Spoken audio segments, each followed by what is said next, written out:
Welcome to this episode of Season 1 of the Make Boards Work podcast. Today's guest is Gordon Rapkin, five-time CEO, now board chairman, and astute operator who has led diverse organizations, many of which venture-backed or private equity-backed.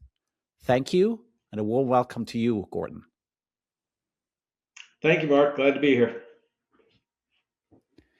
Gordon, you shared a story with me where a board meeting went south, with some directors severely dressing down your executive team. And you were very close to quitting as a result. Please take us back to your thinking during that drive home from that board meeting. Well, Mark, the board meeting you're referencing was probably the worst board meeting I've ever been to or participated in. And you're right, it led me to a decision of I need to quit my job in the morning. Let me take you back to that day. It was a beautiful day. It was sunny. It was the spring. We had a good board dinner the night before, and we covered some issues. Things were cordial. The company had done an okay quarter, not a great quarter. We had some misses, we had some hits, but generally it was a progress in the right direction kind of quarter. And we went into the meeting thinking, okay, this is a regular board meeting, normal stress. The board was comprised of all sorts of investors, early stage. So there was the founder, there was me, but then there was a seed investor. There was a very early stage venture who was basically an accountant that had started a venture firm. There was a late stage investor who was also venture capital. And then there was a gigantic global private equity. And so that's a pretty diverse group, and they all have different definitions of success, which I think I understood, but I hadn't really internalized. It wasn't, something I paid a lot of attention to. In a past company where I was a senior executive, not the CEO had a practice of not including executives in board meetings. And at that time, I was sort of offended by that because I felt like he was going to talk about the things that I was the reason behind it, or it was my topic area, and I wanted to be a part of things. And so I sort of made a conclusion when I became a CEO to always include executives at the appropriate moments in board meetings. So in this meeting, I had included my executive team for discussion.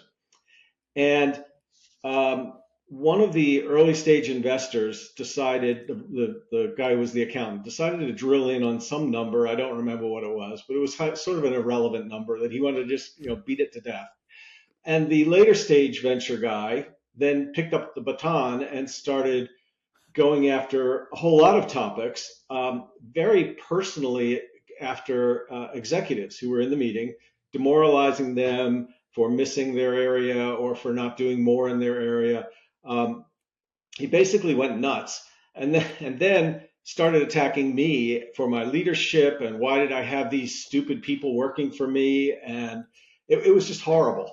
And everybody else around the table just sort of shrank back in their seat and watched this play out. And then I tried to end the meeting as fast as I could because it was a horrible meeting. As you said, I lived quite a ways from the office. I got in my car. I tried to rally the troops, and I was a wounded CEO, and so they were all unhappy with their own performance and unhappy with me. And I headed home. I got in the car. I called my wife from the car and I said, I've come to a conclusion after this board meeting. I can't work here anymore. I'm going to have to quit in the morning. While I was talking to her, my phone, indicated I had an incoming call, and it was my private equity investor, the guy who was the lead investor in the company. And the first words out of his mouth were, "Please don't quit." And he went on to say it was a terrible meeting. It was unacceptable. I know it was awful, but don't resign. And I said to him, that's my plan. And I was going to call you in the morning. And he said, please hold off. Let's talk about it. Let's think about it. Don't do this. So I took that as a moment, and I was a part of a CEO group, little group of like 5 or 6 CEOs that we met all the time. And I contacted them and I said, this is what happened. What should I do? And they gave me some really good advice. The principal advice they gave me was, don't act rashly, but make it clear that you're not happy, and set a time to meet with every board member face to face in person for dinner. And they were all important parts. The face-to-face in person was, it's much easier to have a conversation. It's hard to be angry at somebody when they're sitting right next to you. Um, Yeah. and the for dinner was put it in a social setting, not a business setting. Don't be constrained by meeting times, that sort of thing.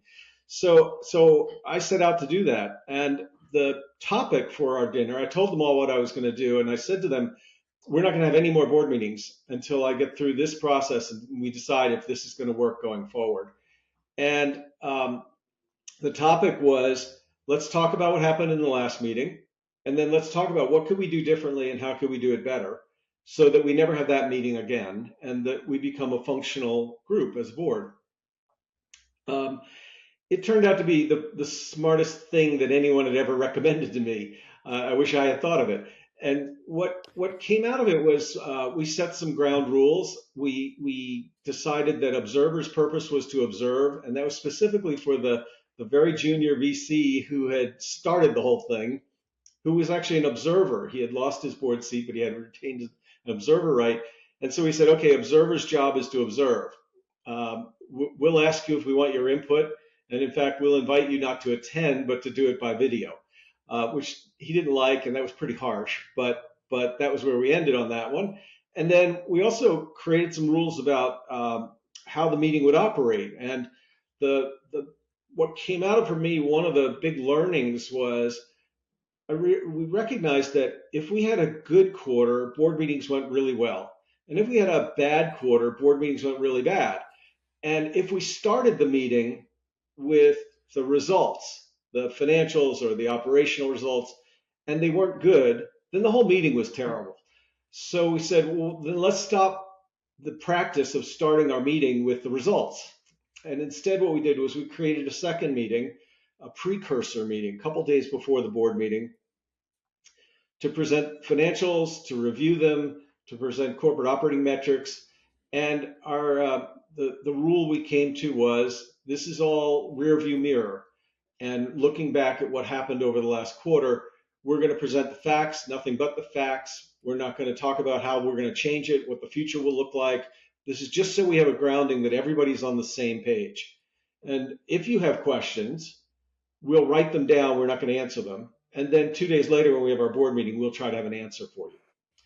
And that separation changed the whole tone of the meeting. So when we got to an actual board meeting, it was all forward looking instead of rear view mirror looking. It was, this is where we are. Now, what are we going to do about it, and where are we going to go forward? Changed everything. It created an environment where the board actually worked with the management team to be successful, which was different than berating the management team for what they had or had not done in the past quarter. The happy ending to the story was the company got on the right track. Shortly thereafter, we were able to sell the company for a significantly outsized result for our industry. Our company was sold for 2.5, 3 times what the typical multiples were in our space, and everybody was thrilled. We would not have been there had we continued down the path we were on. Amazing, fantastic. Thank you for sharing. So a few points I take away is this tipping point, this face-to-face. You know what the Army calls after-action review. Kind of you reviewed Yes. how things went badly and learned from it, and the social setting for that, right? Not the restaurant and not the boardroom or not the meeting room, to have a bit more personality at the table, not just the business professional. And Yes. then really the separation of the business update of what might become the rear view mirror. Take that out of the board meeting and focus the board meeting really on looking ahead, what's coming, what are the key topics. Beautiful, thank you. Anything else, kind of how that has shaped your perception of board work besides these very tangible changes that you institutionalized? It definitely made me much more conscious of who is at the board table and what their definition of success is. As I mentioned, I had all different stage investors, from founder to seed to early stage venture to later stage venture to large scale private equity. And all of those had completely different views of what success looks like. In fact, our quarter that created this drama, from the private equity guy's perspective, was fine. They're happy with a growth rate that's modest as long as your your profitability is okay. They have a very different measure than an early stage seed or venture investor who's looking for 100% per year growth, and they don't care whether you're losing money. There's different goals and objectives. So who's sitting around the table was one of the things that came to me, and it also highlighted for me that I had a board that was made up of purely investors. Mm-hmm, No, mm-hmm. no independents, no non-executive directors. I had purely, everybody. The company when I got there had already been through a few rounds of capital. Every round of capital, whoever puts the money in wants another board seat, and so we ended up with a board that was fully populated with investors. Um, I've since then I've taken a really strong position that that's not a very good board. It's not that those people are bad people or that they're not smart people. They are smart, Yes. but they're not necessarily operators, and they're not necessarily in a position to help the company to be successful. And so it highlighted for me the composition of the board, the different objectives that different board members may have, and that they, while they're supposed to be sitting in the boardroom all as equals, all looking at, from a fiduciary responsibility to all of the shareholders, they really are there representing their money and their Okay. partnership, their financial institution, whatever that is. So it changed a lot for me. And on this notion of this independence, right? I think an additional component of that is also tied to these various views on what constitutes success that you have on the board among the investors. And as an independent, I think it's easier to calibrate that and call that out. Are you acting as an investor on behalf of your investors, or as a director of this company? Right? It's not always interests are not always perfectly aligned. Exactly. I've really, as I think I shared with you, I've become passionate about how to make boards work better, as you have, and um, I don't think I ever really appreciated the role of the independent as much as having been through this a few times now, Mm-hmm. seeing exactly what you described, which is the independent is independent. They look at the company purely. The only thing they care about is whether the company succeeds or not, and whether the shareholders Yes. make a return or not. And Yeah. institutional investors, we need them. They do a good thing. That's their job. But they have. I always joke about when you take your first institutional money from a venture investor or private equity or whatever, it's as if they stamped on your forehead a best if sold by date, like we see in the grocery store, because their fund has a time frame and they're investing out of a fund E- and they're expecting a yes. return within that time frame. Mhm. And so something's going to change in your capital structure purely because of their operating platform, where they're how they're investing. And so Yep. that right there creates a conflict with the common shareholder or with Yep. other board members. Absolutely. It's if a company's been through multiple rounds, the earlier investors have been in a while, and the later investors haven't. And so if they were all investing at the same stage of their fund, the early guys would want out at the time the later guys come in. Yep. And so it has baked into it um, self-interest, and the independent Hmm. doesn't have that. It's a very different role. Exactly. Same for the Exactly. chair. I mean, I've Yep. become a huge advocate of an independent non-executive chair for basically the same reason. It's a referee role. And also can also be a translator and a mediator, right? Besides Yeah, the absolutely. arbitrator. Yeah. I Yeah. And I'm find it to fully be aligned the there. bridge. As a Yes. non-executive independent chair, it's a bridge to management. You become the CEO's, I think, done well. You become the CEO's confidant, and you become the board's confidant, and Yes. you're the mediator in And between, doing bridge. shuttle diplomacy at times. I could have used a Yes. chair in that horrible meeting. It would have been valuable to Yes. have an independent chair. I didn't Yes. have one. Yes. Yeah. Yeah. Exactly. Exactly. I want to get back to something you said very early, kind of you referred to the normal stress of a board meeting, right? As the CEO. What part of that stress is good and what is possibly unhealthy? That's a great question. I in all of the board spots that I had, I would say I overstressed board meetings. Um, it was a moment for me. I prepped for it. I had a calendar. I knew exactly what had to be done by when. I really focused on it. I wanted my board to be informed, and I wanted them to be Yeah. my partner. And to me, it wasn't a stress based on it being a burden. It was a stress based on wanting the most out of it. Um, Mhm. but I think you know, the board members, particularly financial investor board members, they typically say, "Oh, don't produce anything for us that you wouldn't produce for yourself. We don't want to put any more effort into this than you." Um, and while that's very nice to say, it's never true. Um, it's The way you run a company operationally is very different than the way the board operates, and the information you need operationally is much more detailed, more fine grained, but it doesn't necessarily summarize up into a way that the an independent or an investor based board member is going to consume it. And so a lot of the stress is just did we answer the questions that they may be asking? Mhm. One of the things that I think boards of directors are really good at doing is opening your eyes to an issue that you weren't paying attention to, Yes. or coming at a problem from a different perspective. I mean, I think that's Mhm. when they're really valuable to you. And so, stepping back before a board meeting and trying to anticipate what could they ask, and will I have the answer, or do I have at least a comment or a thought about that?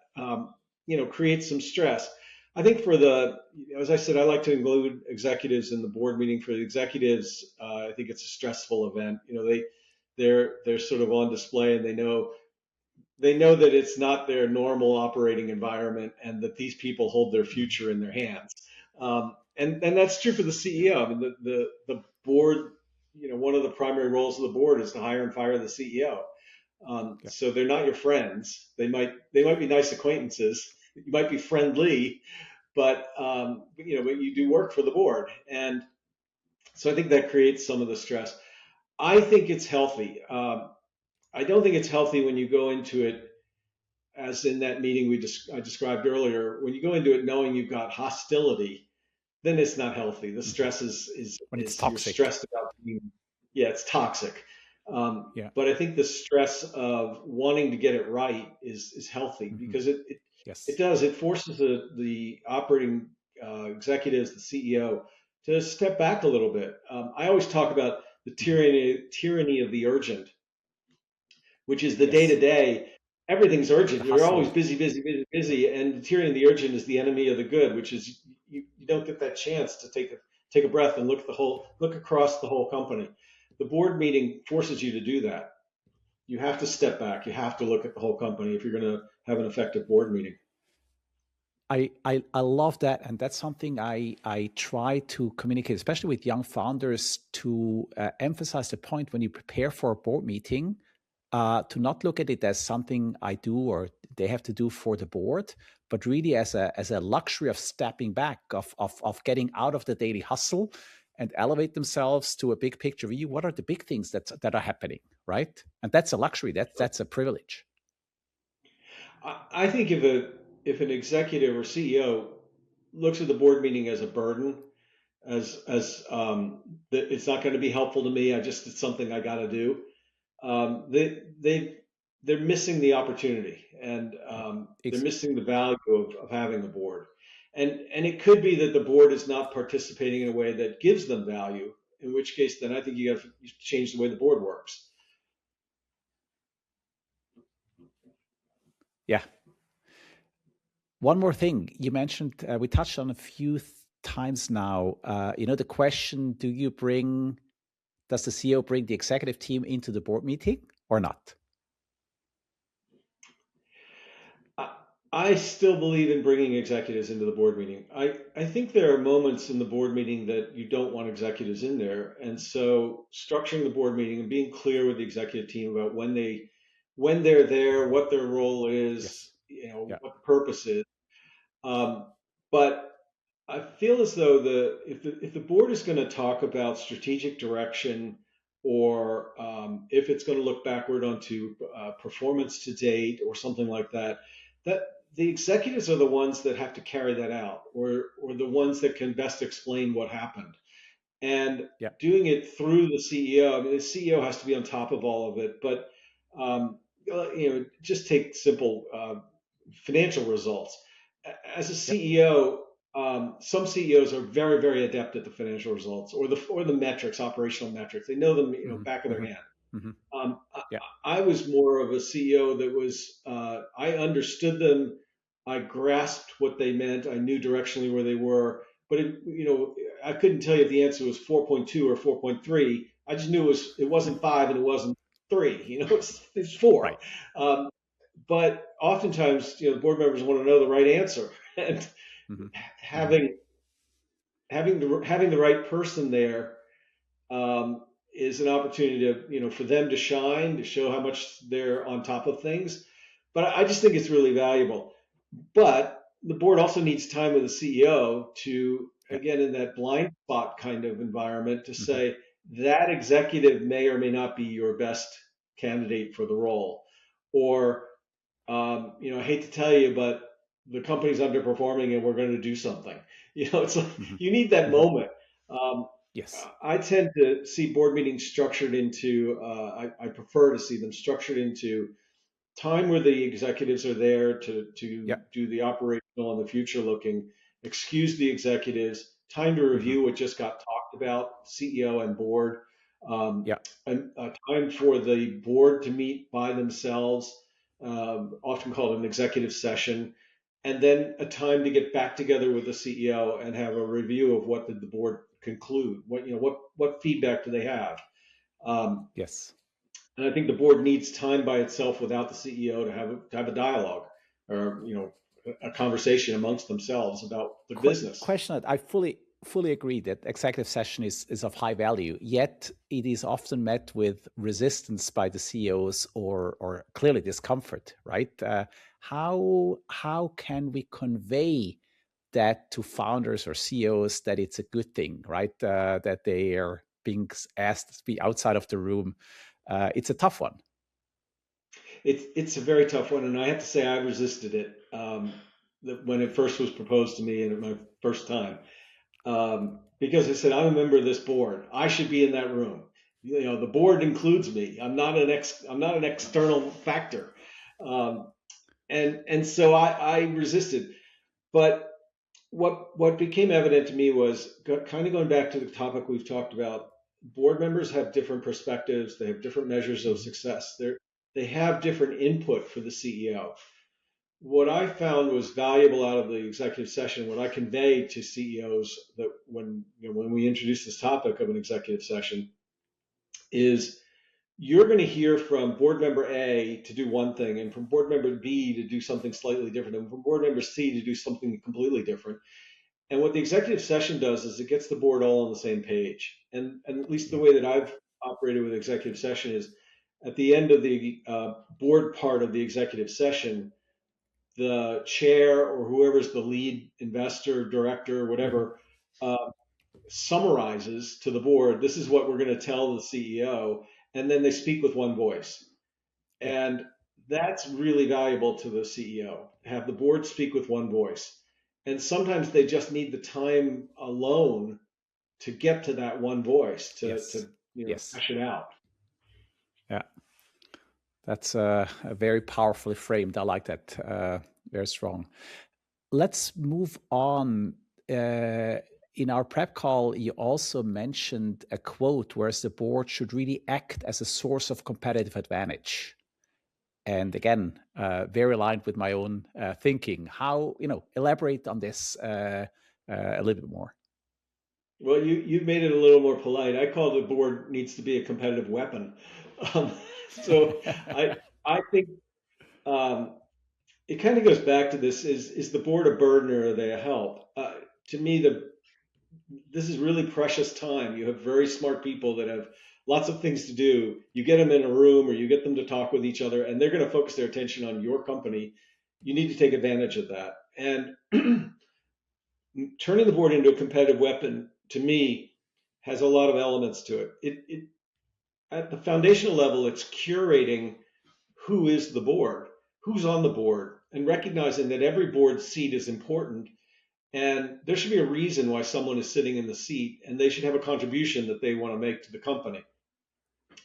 Unfortunately, with the way that the financial institutions invest, as I said earlier, they all, they put their money in and they want a seat, or they Yeah. want observer rights or something, which is fair. But if their only purpose is to watch their money, then they're not really contributing. It's if this is their once a quarter status update, that's not really helpful. And I think it's Yeah. fair game for a CEO to go to that institution and say, I need more than that.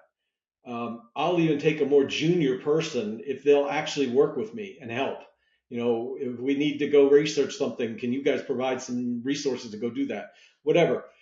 But I think that the primary thing I learned about treating the board as a competitive weapon is recognizing that the companies grow through stages. We talk about, are you a CEO for a company from 0 to 10 million, or from 10 to Mhm. Yeah. 25, or from 25 to 50, or 50 to 150? Um, and recognizing that boards go through the same thing. Like the board that Mhm. was great for the company when it was starting out probably isn't so valuable to the business later on. If we think about curating the board for an early stage company, maybe what you need are experts. You need, like, you're going into a new market with a new product, and you need people who are familiar with that market, that be familiar with your product, and can help guide you to, how do I launch this thing? Once it's launched, you have product market fit, you have success. Now your issue might be distribution, or it might be go to market marketing, or it might be Yeah. the next generation of technologies, or it might be how to deliver service offerings. It's a completely different set of skills. And your board, to be a competitive weapon, the board needs to participate in that set of skills. And so I think that's curating the board to the right people at the right time that can help guide the company forward. That makes the board a competitive weapon in my mind. The hard part is this issue of everybody wants a seat. So Mhm. I think what Mhm. that means is the independent seats, you should have them, and unfortunately they're the ones that can turn over.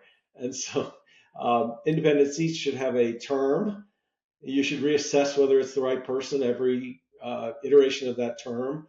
And it should be understood that, this person, thank you for what you've done, but I really need to get somebody else on this board that can help me with my next stage. And I think the board ought to worry about whether it's being competitive, and the CEO ought to worry about whether the board is being competitive. It's a powerful thing to think about your board. Could be a Rolodex. I'll give you an example, a great example. As I said, I had a very large private equity in one of the companies, and we were thinking of going into the defense marketplace. And Okay. selling into the defense market is hard, and I didn't know anything about it, but it looked like we had a product that would be appropriate for that.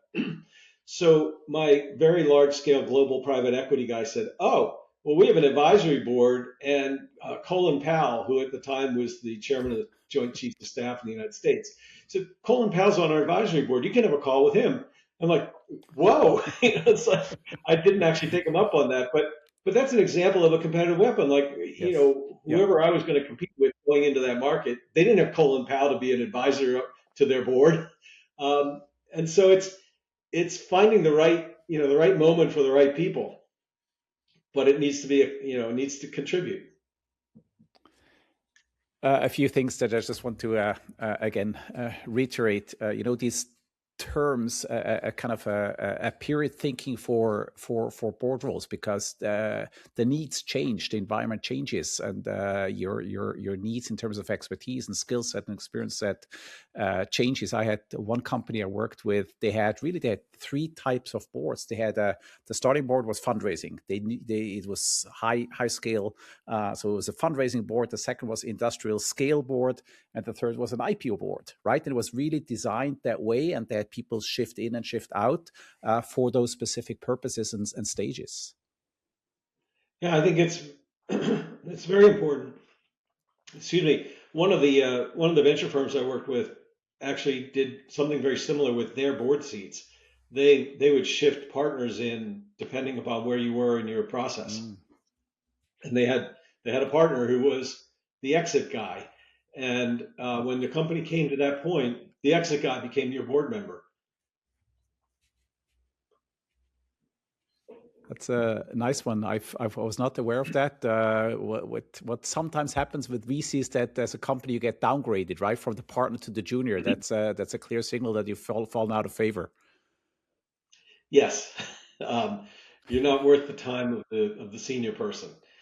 Yeah, It's sort of an inverse relationship. Like, when you're in trouble is when you need that senior expertise, and right, that's the time when you get right. cut loose to the junior guy. No, Yeah, I I've seen that as well.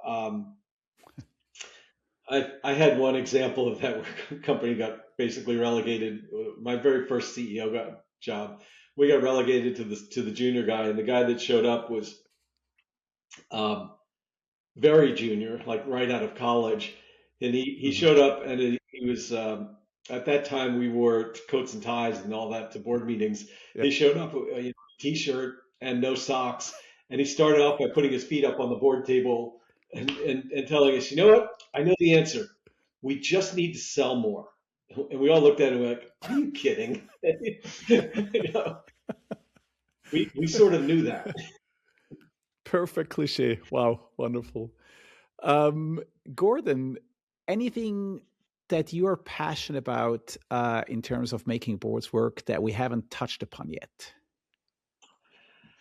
I do have one. It's become a best practice for me, and I'll share it with you. I feel like we talked about the importance of sort of the social opportunity to get to know Hmm each other from a CEO to board member, but I think it's among the board members as well. Um, board members, they come from all different places. If it's particularly if it's investors, they don't necessarily know each other. They have similar roles, but they're not friends. They don't know each other. They don't know their competitors' firms or anything. And I find that you can't just meet once a quarter or once a hmm month and hmm expect that you're going to gel into a functional group. So I think that we need a channel of communication that's asynchronous, that doesn't require setting up meetings and getting everybody's schedule and all that, but a way to have communication across the board. And so one of the things that I've started doing is on each of the boards that I've participated in, setting up, I happen to use Slack. It could be hmm Teams, it could be something else. But we set up a channel just for the board. And it's asynchronous. If I have a hmm question for you, Mark, I'm going to type it into the channel for all the board members. Yeah, Whenever you get yeah. a chance to look at it, you're going to answer it back. Somebody might comment on it. Um, but what it created, in particular, the one where I'm chairman, it was a board that, they were just a bunch of individuals, and the company wasn't doing all that well at the time. And there wasn't a cohesion around the board. And we hmm used the Slack hmm channels as a way to have just dialogue that went on, for weeks. Um, and it was very effective. So I'm a huge advocate of creating a vehicle, whatever the vehicle is. Like I say, I use the Yes. Slack channel, but whatever the vehicle is, creating a vehicle for asynchronous communication across the hmm board that isn't sending out emails, where you're going to offend somebody because you didn't copy them or whatever. Just not requiring the administration of setting up meetings and phone calls and video call. Just a way to communicate. I love It's that. worked And very I well. call that, adding informal touch points to the formal elements of the board meeting to have more frequency of interaction with many Yes. benefits. Yes. Um, the Similarly, one of the things that I also am an advocate of is um, not. Oftentimes, we come to particularly in a video meeting, we have a block of time set aside, and we want to get right hmm into it. Like just get right into the meeting. Um, I'm an advocate of take a moment, sort of go around the room, or just take the moment to have the, hey, how was your trip? Did you get any skiing in? When are you going to your summer house? The getting the interpersonal connection Hmm. helps diffuse the business anger when there is anger, or disappointment when there's disappointment, or it just makes it more collegial. And I think that's really important. The board has to work as a function as a team, and any way you can bring that team together, I think is valuable. That is tough to do during, sorry, in a Zoom setting. That is tough to do. It is tough to do. It's another one of those places where an independent chair or just a non-executive director can play a role, because we can sort of make this happen.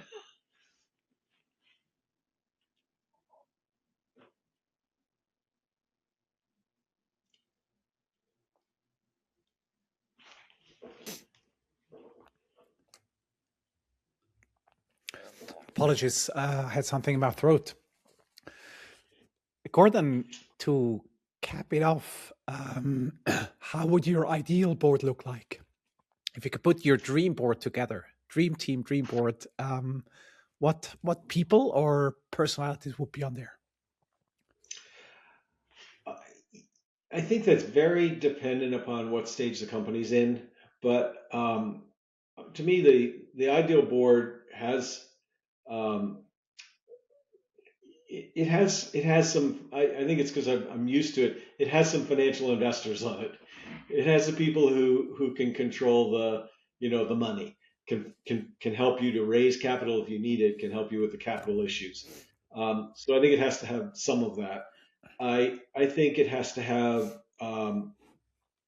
I've now become a believer. It has to have a non-executive independent chair, and I think that chair needs to be a former operator, probably a former CEO. I think that having sat in the seat of the CEO gives the chair the ability to understand and empathize with the CEO, but being in a board role, they also can empathize and understand the board's perspective.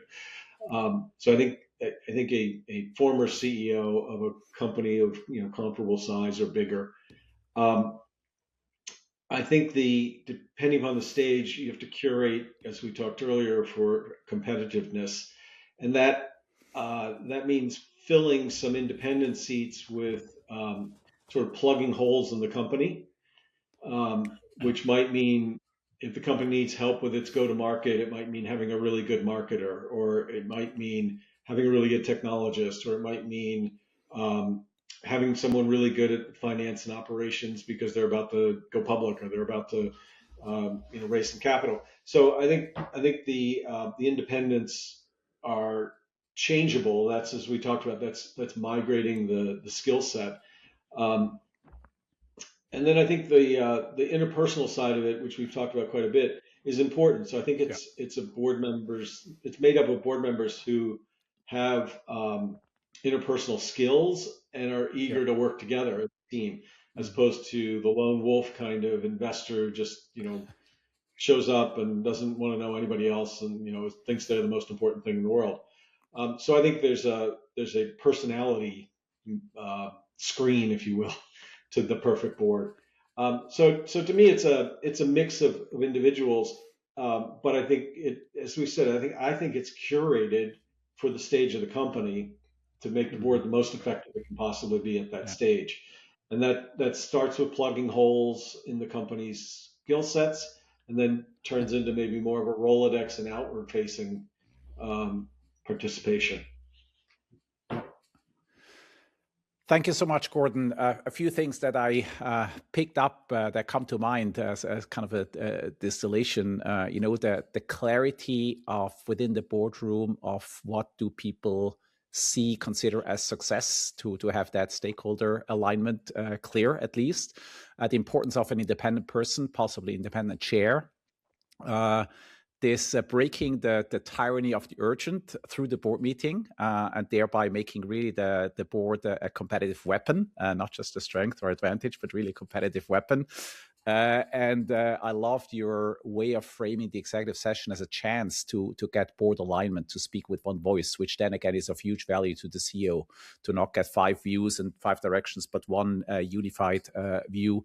And the last one, the importance of social joint time as board to gel and really thereby leveraging and elevating the board's functionality as well. Thank you for sharing all that wisdom, all that experience, that vast treasure of experience of you. Really appreciate your inputs, and I'm very sure so will our audience. Thank you, Gordon. Well, thank you, Mark. I really appreciate what you've been doing. I read your posts. I read everything you write. It's a really important contribution that you're making, and I appreciate the opportunity to do this with you. This was great.